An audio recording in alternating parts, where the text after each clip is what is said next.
பாருங்க, நாம் தமிழர் கட்சியோட மாநாட்டுல தண்ணி போத்தல் வைக்காம தனியா அதுக்குன்னு ஒரு குடுவை வச்சு எல்லாரும் கொடுத்தாங்க. எங்கேயும் வந்து குப்பை கீழே போடப்படல, எங்கேயும் குப்பை கீழே போடப்படல. அதுக்கு ஒரு ஒழுங்கு செய்யப்பட்டிருந்துச்சு. அதே போல வந்து இஸ்லாமிய சொந்தங்கள் வந்து நோன்பு வைக்க அதுக்கும் தனி இடம் ஒதுக்கப்பட்டிருந்துச்சு. முழுக்க முழுக்க அந்த மாநாடு முடிஞ்ச உடனே எல்லா உறவுகளும் அவங்களே நாற்காலியை அடுக்கி வச்சுட்டாங்க. அந்த நாற்காலிய அந்த வாடகை விடுவார்ல, அவங்க ஏத்தி கொண்டு போறப்ப சொல்றாங்க, எங்களுக்கு வேலையே இல்லை, அவங்களே அடிச்சு வச்சுட்டாங்க, எந்த நாற்காலியும் சேதாரமாகல, நாங்க இப்படி எல்லாம் பார்த்ததே இல்லை அப்படிங்கிறாங்க. ஏன்னா அவ்வளவு கட்டுக்கோப்பு, அவ்வளவு நேர்த்தி, அவ்வளவு ஒழுங்கு. நாம் தமிழர் கட்சியோட கூட்டங்கள்ல காவல்துறை வந்து எந்த வேலையும் இருக்காது. காவல்துறை என்ன பண்ணா, நாற்காலி போட்டு அலைபேசியை பார்த்துக்கிட்டு இருப்பாங்க, இல்ல கூட்டத்தை பார்த்து அவங்க ரசிச்சுக்கிட்டு இருப்பாங்க.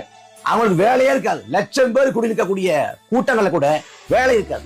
அதே போல 5 லட்சம் பேர் கூடின நேற்றைய கூட்டத்திலையும் காவல்துறைக்கு பெரிய வேலையெல்லாம் ஒண்ணும் கிடையாது, பெரிய வேலையெல்லாம் கிடையாது. போக்குவரத்தை ஒழுங்கு பண்றது வேணா வேலையா இருந்துக்கலாமே ஒழிய பெரிய வேலை கிடையாது. அதே போல எந்த கட்சி கூட்டத்தையும் இல்லாத அளவுக்கு நாம் தமிழர் கட்சி கூட்டங்கள்ல தான் புத்தக கடைகள் அதிகப்படியா போடப்பட்டிருக்கும். அதே போல நேற்றைய தினம் புத்தக கடை போடப்பட்டு அங்க 5 லட்சம் பேர் கூடினதால என்ன ஆச்சுன்னா, அலை சைகை, அந்த அலை சைகை கிடைக்கல. யாருக்கும் அலைப்படுத்தி பேச முடியல, யாருக்கும் இணையத்தை பயன்படுத்தி செய்தி போட முடியல. அதே போல இணையவழி பரிமாற்றமும் செய்ய முடியல. அப்ப அந்த சமயத்துல அண்ணன் சரவணன் தங்கப்பா வந்து அங்க நிறைய புத்தகங்களை போட்டு கடை போட்டு இருந்திருக்காங்க. அப்ப நிறைய பேர் வந்து புத்தகம் வாங்க பிரியப்பட்டிருக்காங்க. ஆனா பணம் அனுப்ப முடியல, கையில காசா இல்ல, இணையத்து வழியா அனுப்பலாம்னு பார்த்தா இணையம் வேலை செய்யல.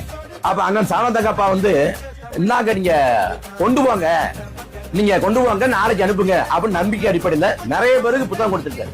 அவங்க எல்லாரும் இன்னைக்கு போன உடனே இன்னைக்கு அண்ணன் வந்து அலைபேசி எடுத்து பாக்குறாங்களா, வரிசையா வந்து அவ்வளவு பேரும் வந்து நான் புத்தகம் வாங்கிட்டு போனேன், இந்தாங்க காசு அப்படின்னு வரிசையா அனுப்பிட்டாங்க. இப்படிப்பட்ட ஒழுங்க, கட்டுக்கோப்ப, கண்ணியத்தை ஒரு ராணுவத்துல கூட அப்படி இருக்குமான்னு தெரியல. அந்த அளவுக்கு கட்டுக்கோப்பு, ஒழுங்கு எல்லாம் அவ்வளவு கட்டமைக்கப்பட்ட, நேர்த்தியால் கட்டமைக்கப்பட்ட கூட்டம்.